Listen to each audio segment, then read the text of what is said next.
Hey guys, Amir here I'm going to show you 3 quick tips for the Beyond the Bend podcast on how to open a horseshoe. First thing is, it's probably a thing you don't give much thought to, but the way you wrap your horseshoe is important. So if I wrap inward on this, now fundamentally when you're opening a horseshoe, you're pulling in 2 separate directions. So if I have it here and I have the wraps coming inward and like going both to the same side, as I begin to push, those wraps are going to loosen with my movement. Whereas if I wrap it in the opposite direction and I have them both pushing outward, so this wrap is pushing out, I come over here, I wrap it up nice and tight.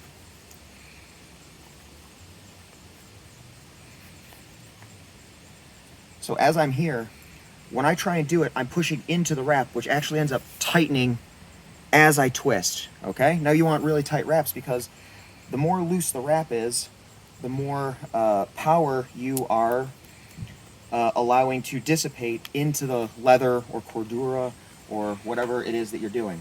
So that's the first thing. You want both wraps facing kind of outward. So as you're twisting, they go, oh, I messed this up already. So you're both twisting inward because ultimately it's almost this kind of motion. So the way I like to open a horseshoe is I like to bend down here and I kind of wedge the tip of it in my knee pit.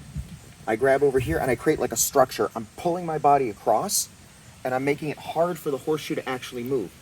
So here. Now, instead of, you see a lot of people just doing it on their hip, which is fine, but you have to have like a much stronger grip to hold the horseshoe in line as you're doing it. Like this, you don't have to have that much grip strength. You do need to have more kind of torque with your core. So I'm here, and when I go, I do like kind of like a hitting motion. So boom, and it starts opening.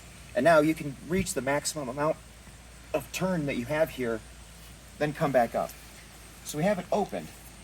And the third thing is, now you see a lot of guys that are really strong, they put things against their knee and they can push down. I have a hard time with that because I'm not actually that strong. What I like to do is I like to put it in my hip, and the motion of me pushing down isn't so much pushing down as like pulling into myself. And I find that this is going to be a lot more powerful if you don't have the real hard strength like some of the good benders have. So here I'm like pushing it into myself. I'm dropping my weight. I'm pushing it into my hips. And that allows me a bit more power. So there you go, just like that.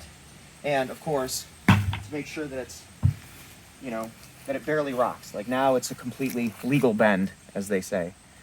All right, hope that helps. Don't forget to smash that like button, subscribe button, Beyond the Bend podcast. Thank you.